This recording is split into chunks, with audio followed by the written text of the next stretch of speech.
This segment is sponsored by Our Home Magazine.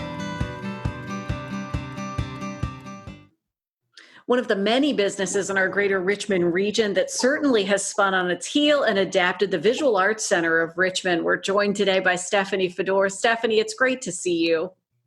I'm happy to be here. Thanks for having me. We're happy to be with you. I'm so used to being with you at the Visual Arts Center, but now we're catching up the way most everybody does. And you're doing this pretty often. You guys have really adapted and are now offering classes online and making the Visual Arts Center of Richmond accessible. We are. We actually opened our classes Monday. We had our first classes this week, our online classes. We had to cancel our spring session, which was a heartbreak, like so many organizations.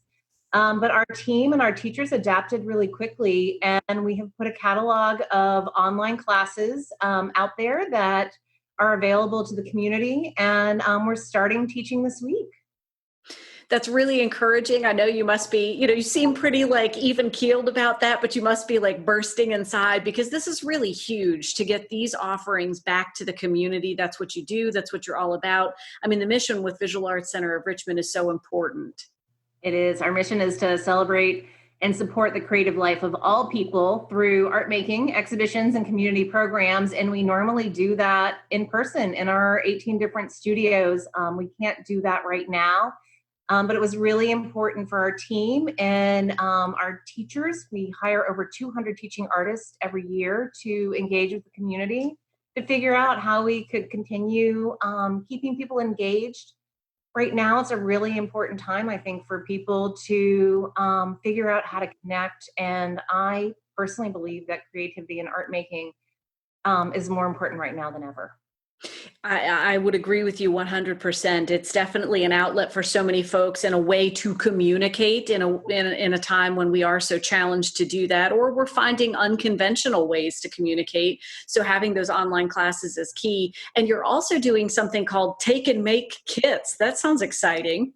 We are. We know that everybody has been locked to their computers, and so we know that people might not want to have a scheduled time where they go in and take a class. So we felt like these take and make kits that we have done partnering with Plaza Art would be a great way for people to stay creative, to still get really great lessons from our teachers. All of these take and make kits have personal instructions by our wonderful artist teachers, and they can do it, everyone can do it on their own time. So that's another offering that we've had, and those are available right now on our website. We are making 2 new kits each week so we can keep it fresh.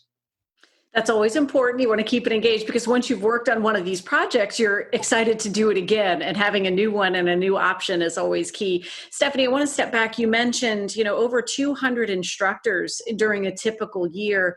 It must be very heartwarming for you as executive director, and certainly for the rest of the team, to be able to continue to make options available as an employer, as a way to keep people engaged.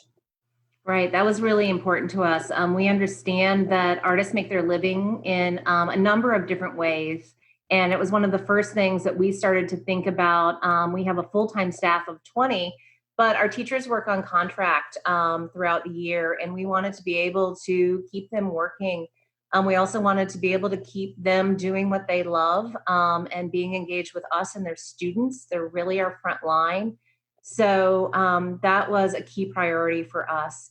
We've also worked with a consortium of arts groups, visual arts groups here in the city to start an artist relief fund because we know that a lot of artists, visual performing musicians, writers are out of work right now.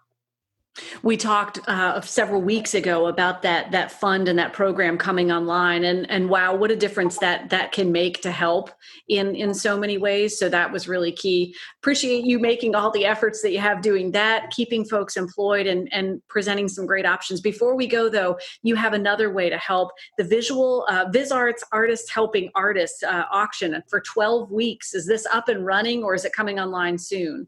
No, it is up and running. We had our first auction that closed last Friday. We have 2 board members who are incredible artists, Frankie Slaughter and Diego Sanchez. We're working collaboratively already before all of this happened.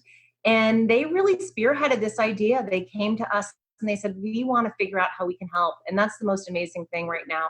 So many people are trying to figure out how we can help, how can we support our communities and the communities that mean so much to each of us personally. So we are auctioning off a different artist's work and 12 works that represent different media that we teach in our studios. And that money will go to serve a number of things. Some of it will go to the Visual Arts Center of Richmond. Some of it will go to the Artist Relief Fund that we just mentioned. And we're also partnering with Oakwood Arts to make free art making kits for RPS kids who are picking up meals at the different drop-off locations.